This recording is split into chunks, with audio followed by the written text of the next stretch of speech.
안녕하십니까. 혼란한 정치 시사 얘기를 술술 풀어주는 코너 송국근의 혼술 5번째 자리입니다. 5번째 자는 문재인 정부의 블랙 리스트냐 체크 리스트냐 이겁니다. 김원경 전 환경부 장관 이야기죠. 내일 오전에 서울 동부지법에서 상당히 중요한 결정이 하나 내렸습니다.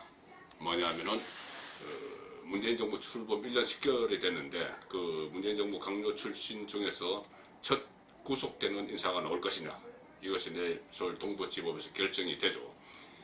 김원경 전 환경부 장관은 내일 구속 전 피의자 신문, 그러니까 영장 실질 심사를 받습니다.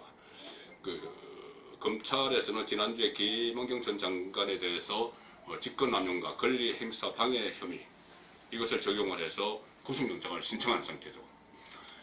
이 환경부, 그러니까 야당에서는 블랙리스트라고 하고 청와대에서는 체크리스트라고 이렇게 얘기하는 이 환경부 리스트, 환경부 산하기관의 리스트죠. 주로 환경공단 같은 곳인데 김태우 전 수사관, 청와대 특별감찰반에 있었던 김태우 전 수사관이 폭로를 했고 야당에서도 문건을 공개를 한 적이 있었죠. 그러니까는 박근혜 정부 때 임명됐던 환경부 산하기관 임원들이 아직 임기가 남아있는데 어떤 업무 추진비 사용 내용 같은 것을 감찰을 하면서 조기에 나가줄 것을 요구하고 있다, 그런 이야기였고요. 실제로 그 사람들이 나간 자리에는 또 문재인 정부와 가까운 지금 여권과 가까운 인사들이 대거 그 자리에 들어갔기 때문에 자리 만들기를 위한 찍어내기 감사를 한 거 아니냐, 권한을 남용한 거 아니냐, 그것이 김원경 전 장관이 받는 혐의입니다. 근데 이것이 비단 환경부에서만 있었을까? 지금 다른 부처, 일부 부처에서도 내 임기가 끝나지 않았는데 나가달라는 압력을 받았다, 이런 증언들이 몇 곳에서 나왔죠. 그렇기 때문에 만약에 이번 일이, 물론 구속되는 것이 유죄를 인정을 하는 것도 아니고 구속되지 않는 것이 또 무죄를 선고한 것도 아니지만은 어쨌든 김원경 전 장관에 대한 이 법원의 판단 여부에 따라서 이 부분이 그러니까 블랙리스트, 소위 말하는 야당이 주장하는 블랙리스트, 찍어내기 인사, 전임 정부가 임명한 사람들에 대한 이 부분이 어느 정도까지 파장을 미칠지 좀 여부를 좀 가늠을 할 수 있기 때문에 저는 이 내일 결정이 상당히 중요하다고 봅니다. 그런데 이것은 계속 지금 여권 사람들도 이야기를 하고 있다시피 문재인 정부에서 만약 이런 일을 했다고 해도 문재인 정부에서만 있었던 일은 아닙니다. 제가 그 과정을 잠깐 좀 설명을 해보겠습니다. 뭐냐 하면은 지금 우리나라에서 대통령이 임명권을 행사하는 자리 대략 7,000개입니다. 그러니까 행정부의 장차관을 포함해서 지금 상급 이상을 고위공무원단이라고 부르죠. 그리고 이 사람들과 청와대 참모들까지 합하면은 한 1,500명이 됩니다. 대통령이 임명권을 행사하는 자리. 거기다 또 대통령 직속위원회가 상당히 많죠. 그 위원들이 한 1,000명 됩니다. 그리고 또 공기업, 준정부기관, 공공기관, 이런 곳에서 그러니까 기관장과 감사를 합하면 한 600명 되고요. 그 다음에 특정 직급이 있습니다. 뭐냐면은 검찰, 경찰, 소방공무원 또는 외무공무원, 이 사람들을 합하면 4,000명 가량이 되죠. 그래서 여기 이렇게 해서 7,000명이 되고 여기에 어떻게 보면 정부가 지분을 가지고 있는 그런 민영기업 같은 곳까지 있습니다. 그곳까지 만약에 영향력을 행사한다고 마음먹으면 한 2만 개 정도 2만 개 정도 자리에 청와대 또는 대통령이 직간접적으로 영향력을 행사할 수 있는 자리죠. 그 자리도 그냥 일반적인 자리가 아니고 상당히 고액의 연봉을 받고 상당히 고위직 자리들입니다. 그런데 이 자리들 중에는 임기가 있는 자리가 있습니다. 주로 공공기관, 공기업의 임원, 감사 이런 자리죠. 2년 내지 3년 임기입니다. 2년 내지 3년 임기인데 각 정권마다 본인들의 어떤 대선 공신들 또는 본인들과 가까운 사람들을 주로 임명을 하려고 하죠. 임명을 하려고 하면은 반발이 생깁니다. 왜냐하면 전임 정부에서 임기를 보장받고 앉아있던 사람들이 안 나가려고 하죠. 그러니까 이것을 강제로 하는 방법이 없습니다. 그러니까 지금 의혹이 환경부에서 의혹이 불거진 것처럼 업무 추진비 같은 것을 조사를 하면서 특별 감사를 벌이게 되죠. 감사를 벌이면서 유언에 유형 무형에 압력을 계속 넣게 됩니다. 그러면은 버틸 수가 없는 사람은 나가게 되죠. 근데 끝까지 있는 사람들이 있습니다. 제가 아는 사람들 중에서도 역대 정부에서 공공기관에 임원으로 간 사람들이 뭐 상당히 있습니다.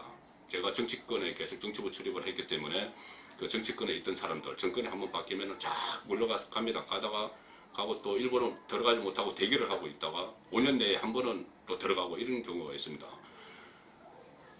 그래서 제가 아는 사람 중에 한 사람은 뭐 역대 정부에서 다 그랬겠지만은 노무현 정부 말기에 어떤 기관에 임원으로 갔습니다.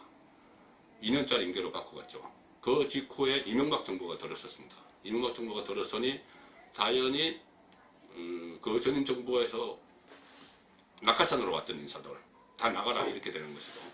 그래서 여러 가지 압력을 행사하는데 제가 알고는 그 임원이 나가지를 않으니까는 고위급 임원인데 아예 자리를 빼서 출입문 앞에다 갖다 놨습니다.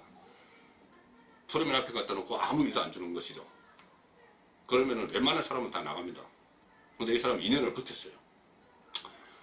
그런 일이 정권이 바뀔 때마다 제가 아는 사례는 그거지만은 비일비재합니다. 지금 박근혜 정부에서 임명된 사람들도 제가 아는 사람이 들어있습니다. 박근혜 정부 때 어떤 공공기관의 감사나 그 임원으로 등록된 사람, 그 취업한 사람들이 있는데 그 사람들 이야기를 들어보면은 이렇습니다. 본인들도 과거에 뭐 박근혜 정부에서도 그렇게 했죠. 그 전 이전 정부, 이명박 정부 사람들을 좀 나가달라고 다 이야기를 했고, 그러니까 본인들도 그런 것을 알기 때문에 문재인 정부가 들어서고 나서는 거의 그 업무 추진비, 그러니까 법인 카드를 사용을 아예 안 하고 굉장히 몸조심을 하고 있다고 해요. 그럼에도 불구하고 직간접적인 압력은 들어오는 걸 느꼈다고 합니다. 그 압력을 들어오는 걸 느꼈는데 공교롭게도 그 김태우 수사관이 환경부의 그 찍어내기 감사 이것을 폭로를 하고 나서는 그런 압력이 줄었다고 합니다. 그런 압력이 줄어서 아마 임기를 보장받을 것 같아 이렇게 이야기합니다. 자, 여기서 본질적인 문제로 한번 들어가 보겠습니다. 정권이 바뀌면은 그 술은 세 부대에 담는다고 다들 그렇게 본인들과 어떤 노선이 맞는 사람들을 같이 가려고 하겠죠. 지금 정부에 제가 말씀드린 7,000개 자리, 2만 개 자리는 전부 다 그 국정을 운영하는, 정권의 국정을 운영하는 데 있어서 핵심적인 자리고 같은 그 방향성이 같아야 합니다.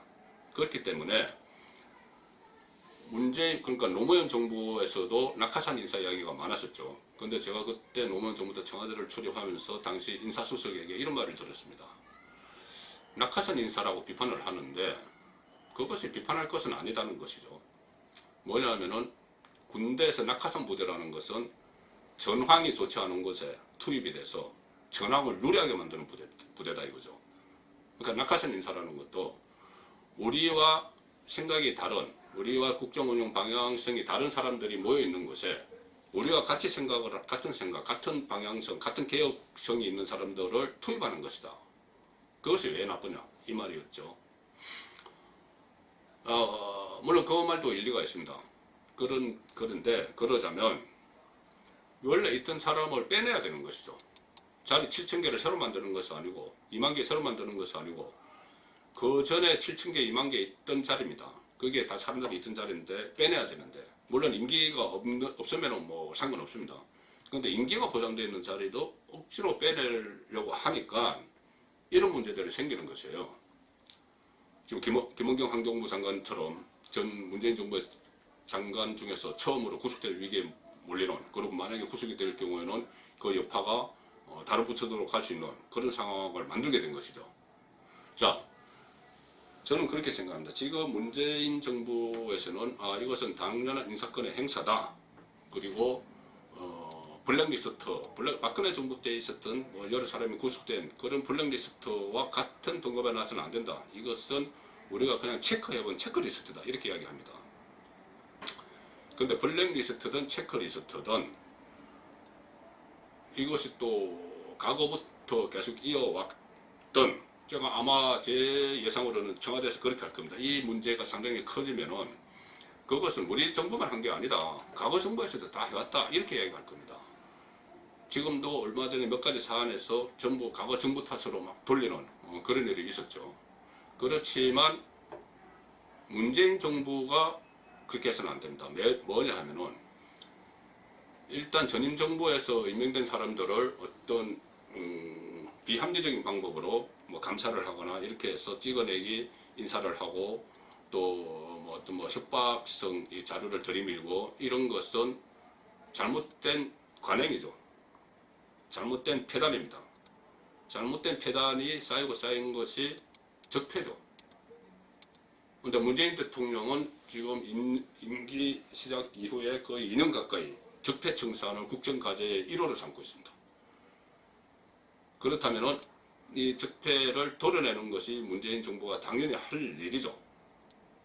그러니까 다 과거 정부도 다 해왔던 일이다 이렇게 하는 것은 말은 틀린 것은 아니지만은 문재인 정부는 그래서는 안 된다는 거죠. 그러니까 가령 문재인 정부가 문재인 정부다우려면은 일단 본인들은 불편하더라도 그 임기를 보장을 해주거나 그러면서 자연스럽게 임기를 조정을 해서 다음 정부 때부터는 이런 일이 없도록 하거나 아니면은 아예 새로 사람을 임명을 하더라도 전문성을 따져서 전문가들을 각 기관에 배치를 하고, 그러니까 정치인 출신이 아닌 대선 캠프 출신이 아닌 사람들에게 지금 있는 사람들이 나가더라도 그 자리에 그 전문가 그룹에게 산하계획을 맡기게 되면은 그것은 개혁이죠.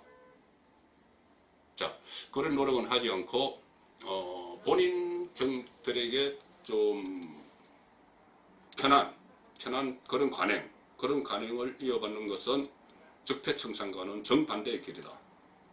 네, 그렇게 생각합니다.